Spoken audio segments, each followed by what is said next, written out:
शिवसेनेच्या वतीनं नांदेड शहरात तिरंगा रॅलीचं आयोजन करण्यात आलं आहे। आपल्यासोबत नांदेड दक्षिणचे आमदार आनंद तिरके बोंडारकर पाटील आहेत। काय सांगाल, आज रॅलीचं आयोजन करण्यात आले, मोठ्या संख्येने शिवसैनिक एकत्र आले।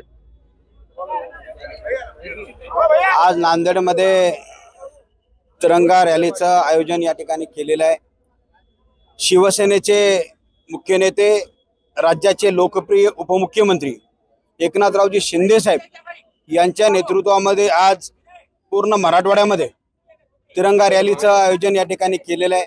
त्या अनुषंगाने नांदेडमध्ये सुद्धा आज आम्ही नांदेड जिल्हा शिवसेनेच्या वतीने पूर्ण शिवसैनिक या ठिकाणी उपस्थित आहेत आणि जुना मुंडा टावर ते राजकर्नल या ठिकाणी आम्ही तिरंगा बाईक रॅली आम्ही आयोजन केलेलं आहे। त्या अनुषंगाने आज सर्व शिवसैनिक या ठिकाणी उपस्थित आहेत। याचं कारण असं आहे, ज्या पद्धतीनं भारतीय सैन्यांनी जे काही पराक्रम आपला दाखवलेला आहे त्यांना समर्थन देण्यासाठी आम्ही हे रॅलीचं आयोजन या ठिकाणी केलेलं आहे।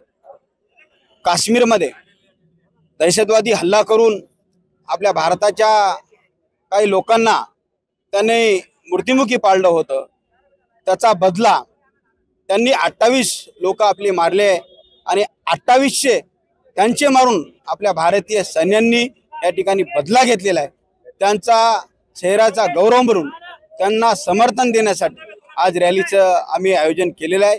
आज तिरंगा रॅलीमध्ये पूर्ण नांदेड जिल्ह्याची जनता या ठिकाणी उपस्थित आहे। नांदेड जिल्ह्याचे सर्व शिवसैनिक या ठिकाणी उपस्थित आहे।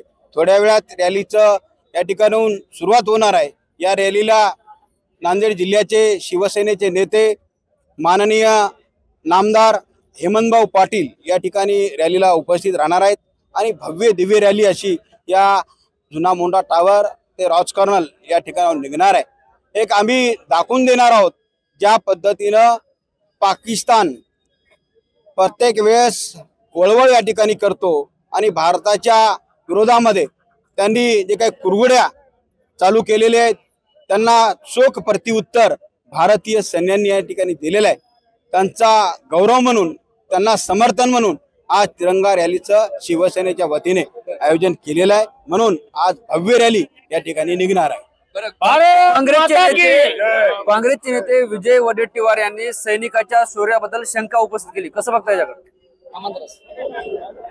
जे काही काँग्रेसचे नेते वडेट्टीवार यांनी सैनिकांच्या बद्दल शंका उपस्थित केलेली आहे, त्यांच्या मनाला थोडी लाज वाटली पाहिजे की आपण भारताचे नागरिक म्हणून ज्यांच्या जीवावरती आपण सुखरूप घरामध्ये झोपतो आणि त्यांच्यावरती शंका उपस्थित करणं हे खरंच लाजिरवाणी गोष्ट आहे।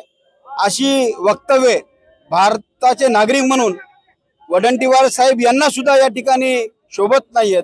असे वक्तव्य त्यांनी पुन्हा करू नये, कारण तर त्यांचं वक्तव्य ज्यांनी केलं मी तर ते ऐकलेलं नाही।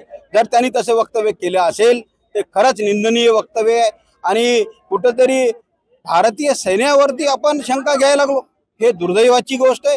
ज्यांच्यामुळे आपण सुखाची झोप आपल्या घरी या ठिकाणी घेतो, कारण तर ते सीमेवरती लढत असतात आणि ते तिथे लढत असतात म्हणून आपण सुखरूप या ठिकाणी घरी राहतो। त्यांच्यावरती शंका घेणं हे अतिशय चुकीचं आहे। हे शंका घेणं बरोबर नाही, त्या गोष्टीचं मी निंदन या ठिकाणी करतो। राजकीय प्रश्न आहे। यापूर्वी सुद्धा अशोकराव चव्हाण यांनी स्थानिक स्वराज्य संस्थेच्या निवडणुकी अनुषंगानं सोबळाचा नारा दिला होता। 26 तारखेला अमित शहा यांना भाजप मोठं शक्ती प्रदर्शन करताना पाहायला मिळते। आता आमचं रॅलीचं निवेदन आहे, कारण ते इथं राजकीय बोलणं बरोबर नाही। ज्याच्या त्याच्या पक्षाचा अधिकार आहे, त्यांनी काय शक्ती प्रदर्शन करावं ते त्यांचा विषय आहे। नांदेड जिल्ह्यामध्ये शिवसेनेची मोठी ताकद आहे आणि शिवसेनेची ताकद आपण सगळ्यांनी या ठिकाणी पाहिलेली आहे। नांदेड जिल्ह्यामध्ये शिवसेनेचे 4 आमदार आहेत, त्यासाठी शिवसेना या ठिकाणी कुठेही कमी नाही आणि प्रत्येकाला अधिकार आहे की त्यांनी त्यांच्या पक्षाचा शक्ती प्रदर्शन म्हणा, ताकद म्हणा वाढवायचा अधिकार सगळ्याला आहे। ते त्यांना लकलाभ असो, कारण तर कोणालाही पक्षाचा अधिकार वाढवणं, पक्ष वाढवणं त्यांचा अधिकार असतो। त्यांनी त्यांचं वाढवावं, आम्ही आमचं वाढवतो। निश्चित आपण बघतोय हे होते नांदेड दक्षिणचे आमदार आनंद पाटील बोंडारकर. ज्या पद्धतीने विजय वडेट्टीवारांनी वक्तव्य केलं होतं त्यांना लाज वाटायला पाहिजे अशी टीका त्यांनी केली. ज्ञानेश्वर लोंढे, TV9 मराठी, नांदेड.